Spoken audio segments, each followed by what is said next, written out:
ಓಂ ನಮೋ ವಾಲ್ಮೀಕಿಯೇ. ನಮಸ್ಕಾರ ಬಂಧುಗಳೇ. ನಾನು ನಿವೃತ್ತ ಪ್ರಾಧ್ಯಾಪಕ ಡಾಕ್ಟರ್ ಅರ್ಜುನ್ ಪಂಗನ್ನವರ್. ಹೇ ಸೀತಾರಾಮ್ ವಾಹಿನಿಯ ವಾಲ್ಮೀಕಿ ರಾಮಾಯಣ ಅಂದು ಇಂದು ಚಿಂತನ ಕಾರ್ಯಕ್ರಮದ 312ನೇ ಸಂಚಿಕೆಗೆ ತಮ್ಮೆಲ್ಲರಿಗೂ ಸ್ವಾಗತ. ಹಿಂದಿನ ಸಂಚಿಕೆಯಲ್ಲಿ ಶೂರ್ಪಣಖ ರಾವಣ ಪ್ರಶ್ನೆಗಳಿಗೆ ಉತ್ತರಿಸುತ್ತಾ ಮೊದಲು ರಾಮನ ಒಂದು ಮೈಕಟ್ಟಿನ ಬಗ್ಗೆ, ಪರಾಕ್ರಮದ ಬಗ್ಗೆ, ಅವ ಯುದ್ಧದಲ್ಲಿ ಯಾವ ರೀತಿ ರಾಕ್ಷಸನ ಸಂಹರಿಸಿದ ಅನ್ನೋದನ್ನು ಹೇಳ್ತಾಳೆ. ಮುಂದುವರೆದು ಲಕ್ಷ್ಮಣನ ಬಗ್ಗೆ ಅನ್ನೋ ಸ್ವಭಾವದ ಬಗ್ಗೆ ಹೇಳ್ತಾಳೆ. ಕೊನೆಯದಾಗಿ ಸೀತೆಯ ಬಗ್ಗೆ ಹೇಳ್ತಾಳೆ. ಸೀತೆಯ ಸೌಂದರ್ಯ ಬಗ್ಗೆ ಅಣ್ಣನ ಮುಂದೆ ವರ್ಣನೆ ಮಾಡ್ತಾ ಹೇಳ್ತಾಳಕ್ಕೆ, 3 ಲೋಕದಲ್ಲಿ ಸೀತೆ ಅಂತ ಸುಂದರಿಯರು ಯಾರೂ ಇಲ್ಲ. ಒಂದು ಸೀತೆಯ ಮದುವೆ ಮಾಡಿಕೊಂಡು ಒಬ್ಬ ಮಹಾನ್ ಪುರುಷ ಅಂತ ಅನ್ಸ್ಕೊಂಡನ ರಾಮ ಅಂತ ತ್ರಿಲೋಕ ಸುಂದರಿಯನ್ನು ಮಾಡಿಕೊಂಡು, ಆ ಅವಕಾಶ ನೀನೇನು ಮಾಡು, ಅವಳನ್ನು ಅಪಹರಿಸಿ ನಿನ್ನ ಮಡದಿಯಾಗಿ ಮಾಡಿಕೊಂಡು ನೀನು 3 ಲೋಕದ ಉತ್ತಮ ಪುರುಷ ಅಂತ ಅನ್ಸ್ಕೋ, ಮಹಾಪುರುಷ ಅಂತ ಅನ್ಸ್ಕೋ ಅಂಥೇಳಿ ಅಣ್ಣನಲ್ಲಿ ಪ್ರಚೋದನೆಯ ಚಿಂತನೆಗಳನ್ನು ಬಿಸ್ತಾಳೆ. ಮುಂದೆ ಆಕೆ ಮಾತನ್ನು ಕೇಳಿ ರಾವಣ, ಅದನ್ನೇ ವಾಲ್ಮೀಕಿ ಅವರು ಹೀಗೆ ಮುಂದುವರಿಸ್ತಾರೆ. ಮಂತ್ರಿಗಳಿಗೆ ವಿದಾಯ ಹೇಳಿ ತನ್ನ ಅಂತಃಪುರದತ್ತ ನಡೆದ ರಾವಣ ತಂಗಿ ಹೀಯಾಳಿಕೆಯನ್ನು ಕೇಳಿದ. ರಾಮ ಲಕ್ಷ್ಮಣ ಮತ್ತು ಸೀತೆಯ ವರ್ಣನೆಯನ್ನು ಕೇಳಿದ. ತನಗಾದ ಅವಮಾನದ ಕಾರಣವನ್ನು ಹೇಳಿದ್ದನ್ನು ಕೇಳಿದ. ಎಲ್ಲ ಕೇಳ್ಕೊಂಡು ಏನು ಮಾಡಿದ್ದಾರೆ, ಅಲ್ಲಿ ನೆರೆದಂಥ ಮಂತ್ರಿಗಳಿಗೆ ವಿದಾಯ ಹೇಳಿ ತನ್ನ ಅರಮನೆಯತ್ತ ರಾವಣ ನಡೀತಾನೆ. ಮುಂದಿನ ಕ್ರಮಕ್ಕಾಗಿ ಶೂರ್ಪಣಖಳ ಸಲಹೆ ಕೇಳಿ ಕಾರ್ಯಗತ ಮಾಡಲು ಶೂರ್ಪಣಖಳ ಸಲಹೆ ಲಾಭ, ಹಾನಿ, ಬಲ, ದುರ್ಬಲಗಳ ಬಗ್ಗೆ ಚಿಂತಿಸಿದ ರಾವಣ. ತಂಗಿ ಅಪಹರಣದ ಒಂದು ಸಲಹೆ ಕೊಟ್ಟಿರ್ತಾಳೆ. ಆ ತಂಗಿ ಸಲಹೆ ಸರಿ ಇದೆಯೋ ತಪ್ಪಿದೇನೋ, ಅದರಿಂದ ಆಗುವ ನುಕ್ಸಾನೇನು, ಅದರಿಂದ ಆಗುವ ಲಾಭಗಳೇನು, ಎಲ್ಲದರ ಬಗ್ಗೆ ರಾವಣ ಚಿಂತಿತನಾಗ್ತಾನೆ. ಅರಮನೆಯಲ್ಲಿ ಕೂತಿ ಆಲೋಚನೆ ಮಾಡಲಿಕ್ಕೆ ಶುರು ಮಾಡ್ತಾನೆ. ಕಾರ್ಯಗತ ವಿಧಾನ ಯೋಚಿಸಿ ಸ್ಥಿರಮನದಿ ಪುಷ್ಪಕ ವಿಮಾನದತ್ತ ನಡೆದ ರಾವಣ. ಹಾಗಾದ್ರೆ ನನ್ನ ತಂಗಿ ಕೊಟ್ಟಂಥ ಸಲಹೆಯನ್ನು ಹೇಗೆ ನಾ ಕಾರ್ಯರೂಪಕ್ಕೆ ತರಬೇಕು ಅನ್ನೋದನ್ನು ಆಲೋಚನೆ ಮಾಡ್ಕೊತ ಏನು ಪುಷ್ಪಕ ವಿಮಾನದಂತ ಬಂದುಬಿಡ್ತಾನೆ. ಸಾರಿಗೆ ಸಜ್ಜುಗೊಳಿಸೆಂದು ರಾವಣ ಗುಡುಗಿನ ಸಪ್ಪಳ ಬಂಗಾರ ಕವಚದ ಪುಷ್ಪಕ ವಿಮಾನ ಪ್ರಯಾಣಕ್ಕೆ ಸಜ್ಜಾಯಿತು. ನಾವು ಚಾಲಕಿಗೆ ಹೇಳಿಬಿಡ್ತಾನೆ, ಇದನ್ನೆಲ್ಲ ಈಗ ಹಾರಾಟಕ್ಕೆ ಇದನ್ನು ರೆಡಿ ಮಾಡಪ್ಪ, ಸಜ್ಜುಗೊಳಿಸು ಅಂತ ಹೇಳ್ತಾನೆ. ಮುಂದೆ ರಾವಣ ಆದೇಶ ಕೊಡುತ್ತಲೇ ಚಾಲಕ ಏನು ಮಾಡ್ತಾನಂದ್ರೆ, ಅದು ಪುಷ್ಪಕ ವಿಮಾನವನ್ನು ಒಂದು ಮುಂದಿನ ಹಾರಾಟಕ್ಕಾಗಿ ರೆಡಿ ಇಡ್ತಾನೆ, ಸಜ್ಜುಗೊಳಿಸ್ತಾನೆ. ಕುಬೇರನ ಸೋಲಿಸಿ ರಾವಣ ಪಡೆದ ಪುಷ್ಪಕ ವಿಮಾನದಲ್ಲಿ ಕುಳಿತು ರಾವಣ ದಾರಿ ನಿರ್ದೇಶನ ನೀಡಿದ. ಸಾರಥಿ ಚಲಿಸಿದ ಪುಷ್ಪಕ ವಿಮಾನ.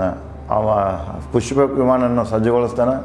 ಪುಷ್ಪಕದ ವಿಮಾನ ಹೇಗಿತ್ತಪ್ಪ ಅಂದ್ರೆ, ಈ ಬೆಳ್ಳಿ ಮತ್ತು ಬಂಗಾರದ ಕುಸುರ್ಣ ಕಲೆ, ಸಣ್ಣ ಕಲೆ ತುಂಬಿದಂಥ ಇದರಿಂದ ಡೆಕೋರೇಟ್ ಆಗಿತ್ತು. ಅದೆಲ್ಲ ಸಂಪೂರ್ಣವಾಗಿ ಅಲಂಕೃತವಾಗಿತ್ತು. ಅದರ ಸಂಪೂರ್ಣ ಒಂದು ವಿವರಣೆ ಮುಂದಿನ ಸರ್ಗಗಳಲ್ಲಿ ಬರ್ತಿದೆ.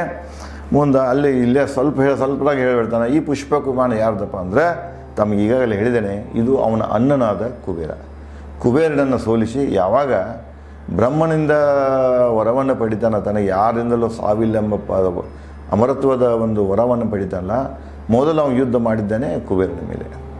ಕುಬೇರನ ಕೈಲಾಸದಲ್ಲಿ ಸೋಲಿಸಿ ಇಲ್ಲಿ ಅವಂದೇನು ಲಂಕಾ ನಗರಿ ಒಂದು ರಾಜ್ಯ ಇತ್ತು, ಆ ರಾಜ್ಯವನ್ನು ತನ್ನ ಕಬ್ಜಾ ತಗೊಳ್ತಾನೆ. ಮತ್ತು ಅಷ್ಟೇ ಅಲ್ಲ, ಅವನಲ್ಲಿ ಇದ್ದಂಥ ಪುಷ್ಪಕ ವಿಮಾನ ಕೂಡ ತನ್ನ ಕಬ್ಜಾ ತೊಗೊಂಡಿರ್ತಾನೆ. ಮುಂದೆ ಆ ಪುಷ್ಪಕ ವಿಮಾನದಲ್ಲಿ ರಾವಣ ಕುಳಿತಾನೆ. ಯಾವ ಕಡೆ ತೊಗೊಂಡು ಹೋಗ್ಬೇಕನ್ನೋದು ಸಾರಥಿಗೆ ಹೇಳ್ತಾನೆ. ಆವಾಗ ಚಾಲಕ ಹೇಳಿದ ದಿಶೆಯತ್ತ ಪುಷ್ಪಕ ವಿಮಾನವನ್ನು ಹಾರಾಟ ಮಾಡಿಕೊಂಡು ಹೊರಡ್ತಾನೆ. ಶೃಂಗಾರಗೊಂಡಿತ್ತು ವಿಮಾನ ಚಿನ್ನ ವಜ್ರ ಆಭರಣಗಳಿಂದ. ಮುಂದೆ ರಾಕ್ಷಸ ಚಿಹ್ನೆ ಭಾರೀ ಶಬ್ದದಿ ಸಾಗಿತು.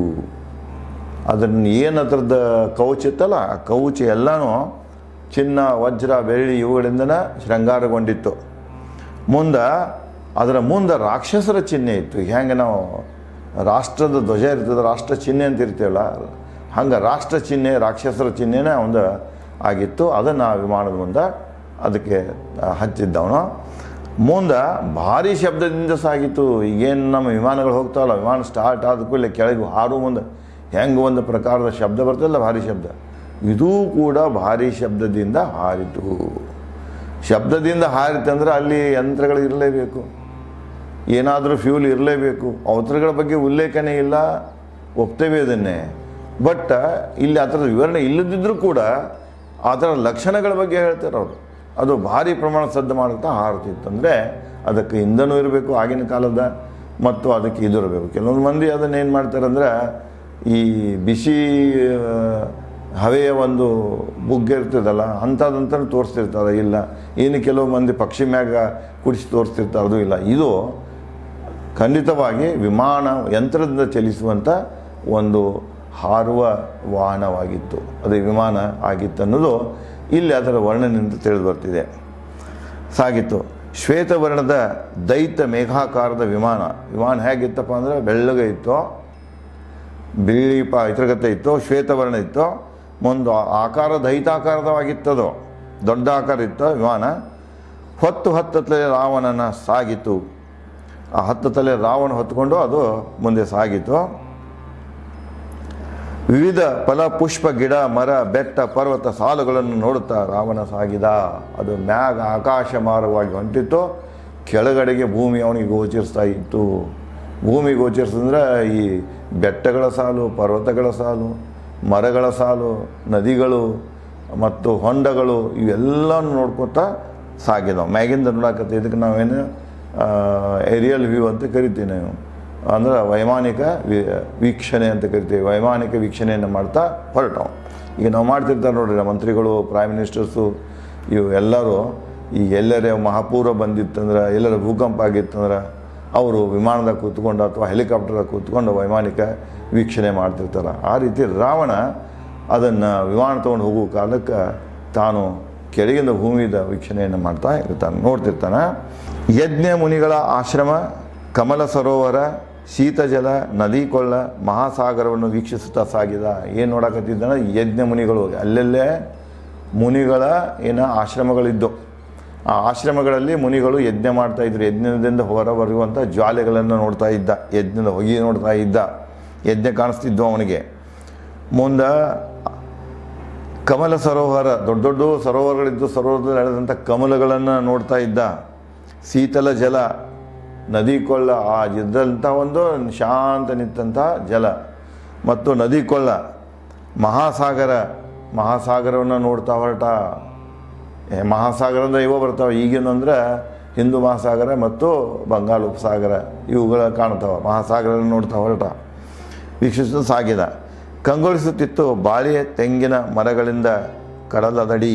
ನೋಡಿ, ಕಡಲ ಏನಿದೆಯಲ್ಲ, ಸಮುದ್ರ ದಂಡಿಗಿರುವಂಥ ಕಡಲದಲ್ಲಿ ಯಾವ ಗಿಡಗಳು ಕಂಡು ಅಂದ್ರೆ ಅವಾಗ ತೆಂಗಿನ ಮರಗಳು ಮತ್ತು ಬಾಳೆ ಗಿಡಗಳು. ಬಾಳೆ ಗಿಡ, ತೆಂಗಿನ ಮರಗಳ ಸಾಲವನ್ನು ಕಂಡ.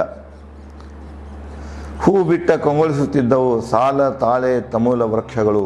ಸಾಲ ವೃಕ್ಷ, ತಾಳೆ ವೃಕ್ಷ, ತಮೂಲ ವೃಕ್ಷ. ತಮೂಲದ ಹುಳುಗಳ ಗಿಡ ಅದು, ತಾಳೆ ಗಿಡ ಮತ್ತು ತೇಗಿನ ಗಿಡಗಳು ಇವೆಲ್ಲ ಹೂ ಬಿಟ್ಟಿದ್ದು. ಹೂ ಬಿಟ್ಟು ಕಂಗೊಳಿಸ್ತಾ ಇದ್ದು. ಅವುಗಳನ್ನು ನೋಡ್ತಾ ಹೊರಟಿದ್ದ.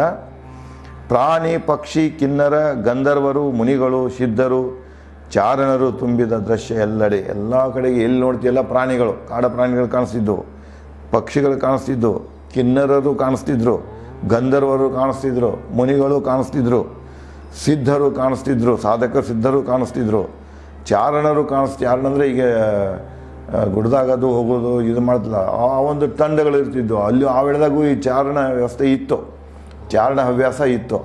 ಅಂಥವ್ರನ್ನ ನೋಡಿದವನು. ಚಾರಣ ತುಂಬಿದ ದೃಶ್ಯ ಎಲ್ಲೆಡೆ. ದಿವ್ಯ ಆಭರಣ, ದಿವ್ಯ ರೂಪದ ಅಪ್ಸರೆಯರು ಕಡಲ ದಡದಲ್ಲಿ ರತಿಕ್ರೀಡೆಯಲ್ಲಿದ್ದ ದೃಶ್ಯ.